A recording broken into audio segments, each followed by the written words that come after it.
سلام بچه ها، چطور این وقتتون بخیر باشه؟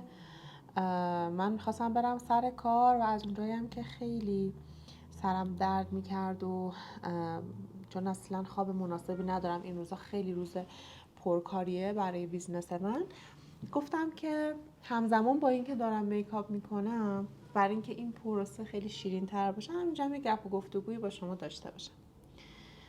من آموزش میکاپ و اینا نمیدم و همینجوری میخوام یه روزانه میکاپ کوچولو بزنم. حالا اگه دوست دارین میتونین اینو به عنوان یه چالش تغییر ببینید که من با میکاپ و بدون میکاپ چقدر تغییر میکنم. نه همینجا واسه خودم چیز درست کنیم دیگه. امروز براتون یه خاطره بگم. یه چیز خیلی جالبی برام پیش اومد. یکی از اکس هایی که حدود شاید 12-13 ساله که داره ازش میگذره، امروز همچنان، یعنی تقریبا یه 3 سالی هست داره پیام میده. امروز هم دوباره پیام داده عیدت مبارک، نمیدونم فلان بهمدان. بعد یه لحظه من اصلا همینجوری گفتم که وای این آدم خسته نمیشه؟ 3 ساله داره پیام میده، میبینیم مثلا جوابشو نمیدم. باز دوباره هی داره پیام میده و باز یه پیامشو پاک میکرد، باز یه پیام دیگه مینوشت، باز پیامشو پاک میکرد، باز یه پیام دیگه مینوشت. دیگه میدونی بعضیا هم یه مدلی هن که انقدر بد ضربه میزنن. مثلا همین اکس من توی حالا 10-12 سال پیش شاید بهتون بگم بدترین تروماهای زندگی منو این آدم کلا تشکیل داده بود. یعنی اون حس بد ناکافی بودنه، اون حس مثلا ما حدود 20 روز با هم دیگه نامزد بودیم، بعد 20 روز یهو مثلا دیدم که دست بزن داره و لاشیه و هرچی گفته اصلا دروغه. خیلی اصلا اتفاق عجیب غریبی افتاده بود. بعد دوست دختره قبلیش هی پیام میدادن و این هی با دوستاش قرار میذاشت که نمیدونم بره اکساشو ببینه و این داستان. بعد دیگه کلا ما نامزدی رو به هم زدیم، ولی یه جوری انگار بد به هم زدیم. یه بدی که انگار مثلا ببین با یه آیتم ذهنی مثبتی وارد یه رابطه‌ای میشی، بعد میبینی که همه چی خلافشه. همه چی داره به ثابت میکنه که اصلا نه این اون آدمه، نه موقعیتش، نه خانوادهش، نه شرایط زندگی، هیچیش. یه حالتی که انگار یه رکب بدی خوردی. خب حالا همه ایناش به کنار، بعد اون حس ناکافی بودن، عزت نفس پایین، بسیار هم آدمی بود که تحقیر میکرد. خلاصه شکر خدای منان این رابطه و نامزدی ما به هم خورد، اما این آدم رها نکرد که نکرد. من بعد از داستان نامزدیم با این آقا تقریبا یه بهتون بگم بعد 8-9 ماه بعد من دوباره ازدواج کردم. ازدواج کردم و رفتم کلا سر خونه زندگیم و بعد فکر کن این مثلا هر جا منو میدید یا هر جا که احساس میکرد من هستم، سعی میکرد خودش رو تو معرض اون موقعیت قرار بده. دیدین این آدمایی که تاکسیکن مقدار روانی هم. بعد از این مدلام بود که خیلی ادای عاشقا رو در می آورد و خیلی عاشق پیشه بود و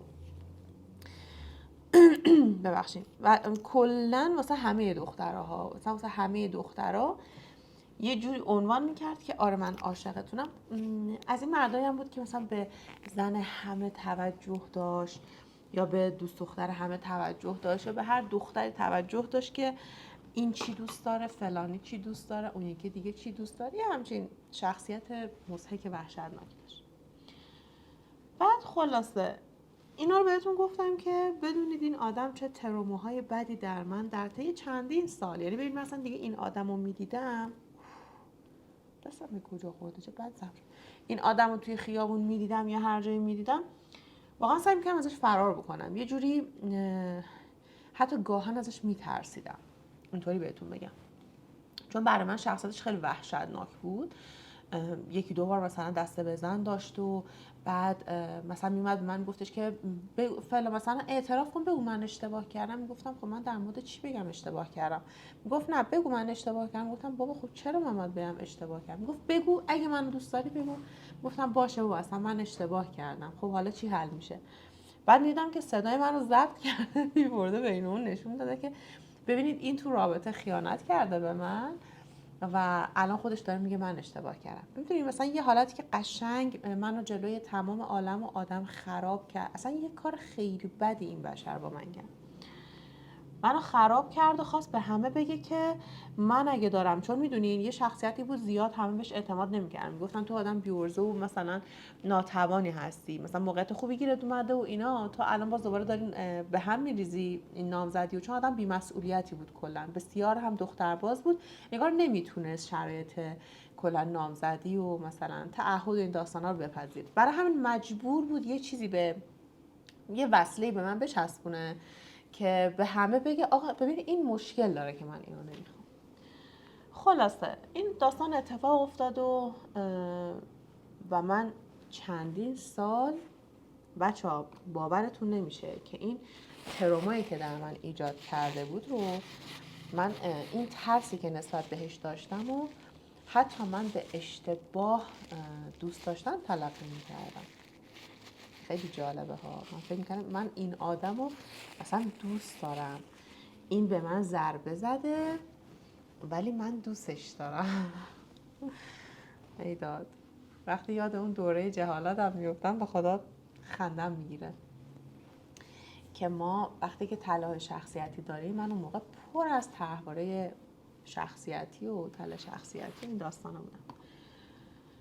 بعد میدونین چرا در واقع احساس میکردم که اون منو دوست داره؟ چون اون حس رها شدگی من رو، یعنی طرد شدگی من رو قلقلک داده بود. و این حسه بچه‌ها وقتی احساسات کلا انسان آدمیزاد قلقلک میخوره، یه ذره حسا تو هم آمیخته میشه. بعد چون فکر میکنی که طرف تو رو نمیخواد، تو بیشتر به سمتش کشش پیدا میکنی و این داستان. بعد خلاصه فکر کنم مثلا من فکر میکردم که من اینو دوست داشتم و این منو رها کرده و من احساس ناکافی بودن و همه چی بهم دست داده بود. خلاص من دیگه ازدواج کردم و طبعا یه 7-8 سالی هم حالا خونه شوهر خودم بودم و بعد از اون با همسر بسیار محترمم که الانم خیلی براش احترام و ارزش قائلم، بسیار آدم با شخصیتیه و ما تا یه جایی با هم مسیر بودیم. از یه جا به بعد دیگه مسیرمون با هم دیگه یکی نبود و کنار هم دیگه واقعا اذیت می شدیم و رفیقای خوبی هستیم، دوستای خوبی هستیم، ولی پارتنرای خوبی نمیتونستیم واسه هم باشیم. در هر صورت با ایشون که حالا زندگی میکردیم و اینا تموم شد. بعد از اون دوباره سر و کله این آقا پیدا شد. چه بسا که من وقتی با همسر من بودم سر و کله‌اش پیدا میشد. میومد توی مهمونی‌های مختلف، مثلا جایی که من میرفتم میومد خودشو نشون میداد. مثلا فکر کن با کسی که مثلا حالا اون تولد و اینا رو مثلا اوکی کرده، چون تقریبا یه ذره شهر ما کوچیکه و همو میشناسن، اونا هم منو میشناختن.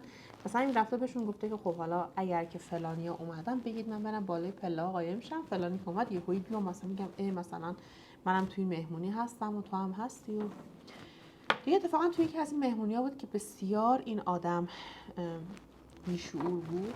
هی میومد کنار من و همسرم وای میستاد، هی به من نگاه میکرد، خودشو به من میزد. خلاصه من از اون مهمونی بلند شدم و اومدم شبونه. منظوری که میخوام بهتون بگم تو دوران ازدواجم هم این آدم هی سعی میکرد که به من خودشو نزدیک کنه. بعد از جداییم که دیگه شروع شد دیگه تماس‌های مکرر، پیام‌های مکرر، رفت و آمدهای مکرر و این داستانا. و من هنوز درمان کامل نشده بودم. اونجا یه 2.5 سال بود با تراپیستم در واقع در ارتباط بودم. ولی هر کاری که میکردم مثلا بهش میگفتم. اون اوایل جداییم بود، اون حسای بد اومده بود سراغم و من رفتم با در واقع این آقا، نه اینکه برم باهاش توی رابطه ها. دعوتم که من عوض شدم، تغییر کردم، نمیدونم فلان شده بمدان شده، بیا ببینمت، به هر حال 10 سال گذشته و این داستانا، بیا ببینمت، همه چی خیلی فرق کرده، از نو شروع کنیم. یک دو باری من باهاش دیت رفتم، دیدم نه این همون آدمه که چه بسا اصلا خوب کنار شده، چه بسا بدتر هم شده. گفتم اوکی. نه اومدم میمدم خونه و گفتم که نه جناب فلانی ما اصلا نمیتونیم با هم دیگه اصلا بسازیم و اینا. خلاصه اون اوایل اصلا نمیتونستم زیاد بهش نه بگم یا بلد نبودم کامل جلوش وایستم. حالا به خاطر ضعف شخصیتی خودم بود، چون این آدم خیلی بازی روانی بلد بود، خیلی خیلی خودش چون تاکسیک و روانی بود، بازی روانی خیلی زیادی هم بلد بود. قشنگ همه رو مینداخت توی دام. مثلا دیدین میومد چی کار میکرد؟ مثلا یه مغلطه‌ای میکرد بعد مینداخت گردن تو نمیتونستی گردن این آدم بندازی. این اصلا گردنگیرش کلا ضعیف بود. از اینه بود که توی دعوا بعد همیشه خودش پیروز میشد. من ابرومو بکشم، ببخشید پشتم به شماست.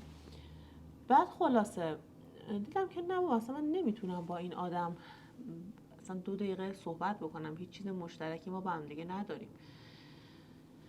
خلاصه زمان گذشت و من این آقا رو ایگنور میکردم. این از این آقا اصرار زیاد و از من که انکار که من اصلا نمیخوام و فلان این داستانا. این رابطه گذشت.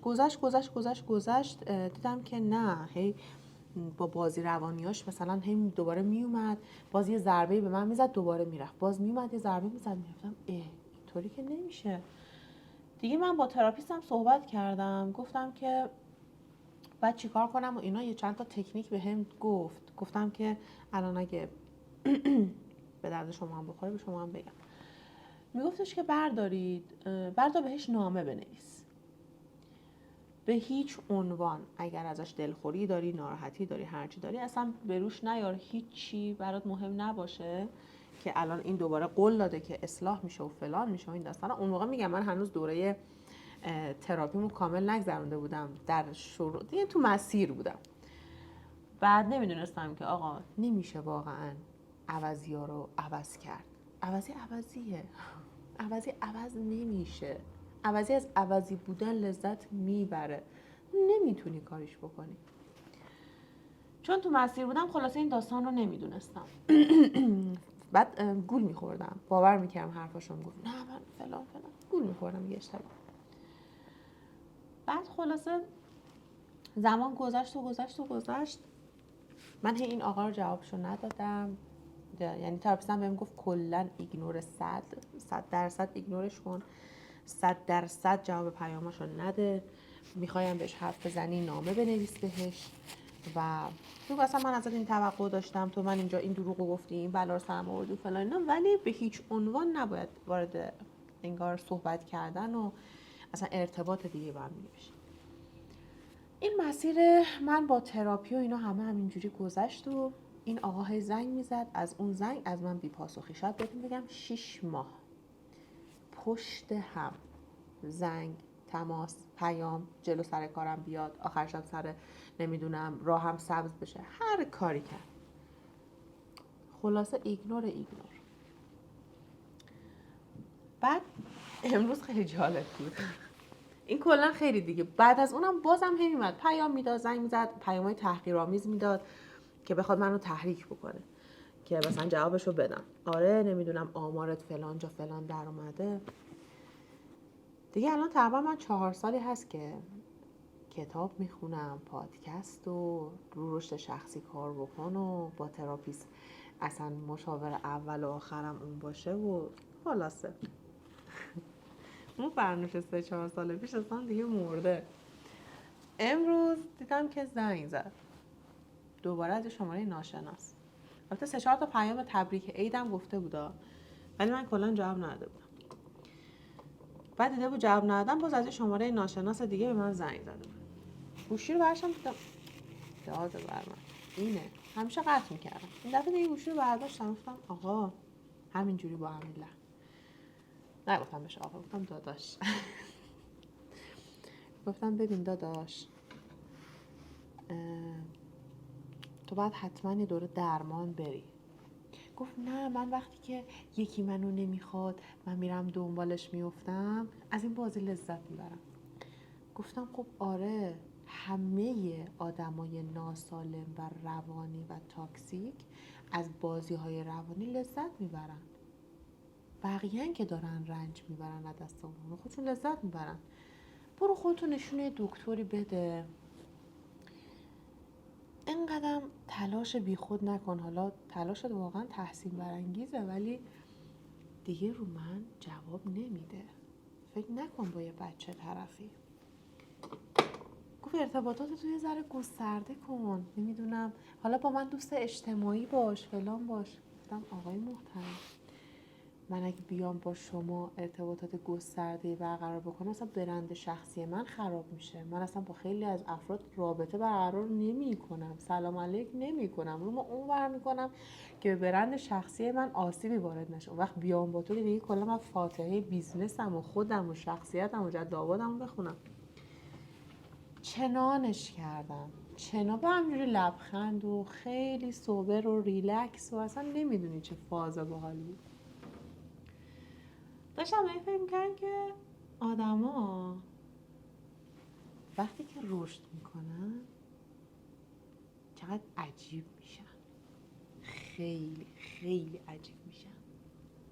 این آدمو من 10 سال پیش میدیدم دست و پام میلرزید، حالم بد میشد، ازش میترسیدم، نفرت داشتم، خشم داشتم، هر حس بدی که بگید من از این آدم میگرفتم. و جالبیش اینه که نه تنها اون حسا رو دیگه الان اصلا ندارم و اصلا برام این آدم انگار رو کره زمین وجود نداره، بلکه اصلا من جوری باهاش حرف زدم که قشنگ این بشر اصلا شستمش گذاشتمش کنار، زایه شد. زایه ها، زایه اینقدر زایش کردم من. ببین زایش نکردم در واقع، اون با این حرفا دیگه شخصیت خودش زایه میشد. من نمیخواستم زایش، من داشتم بهش حقیقت رو میگفتم تو خودت روانی، از بازی روانی لذت میبری. حالا 2 تا دختر آگاهن مثل من، بقیه تو این بازی تو گیر میکنن، بقیه شاید ندونن، بقیه شاید متوجه نشن که تو چه آسیبی داری بهشون میزنی. برو خودتو درمان کن.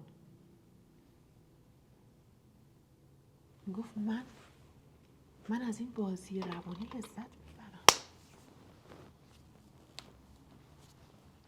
فقط اومدم بچه ها این نکته رو بهتون بگم اینجا، هدفم کلا از این اپیزوده این بود.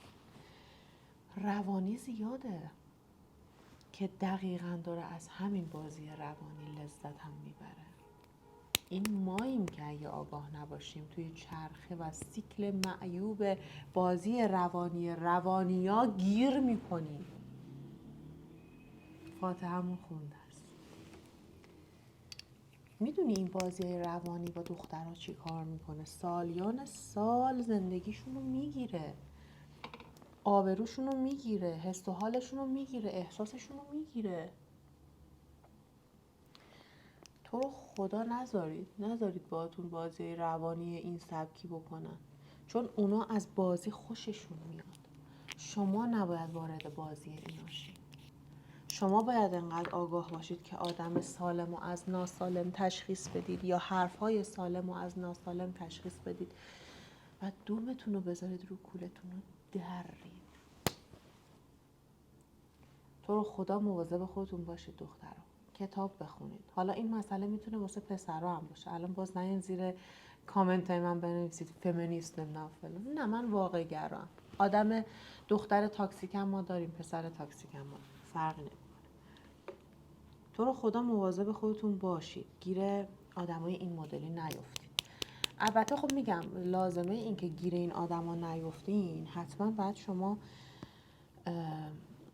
آگاهیشو داشته باشید دیگه. لطفاً کتاب بخونین. نمیدونم، ازتون خواهش میکنم به رشد شخصیتون خیلی اهمیت بدین. 4 تا روانشناس رو فالو کنید. خیلی فرق میکنه.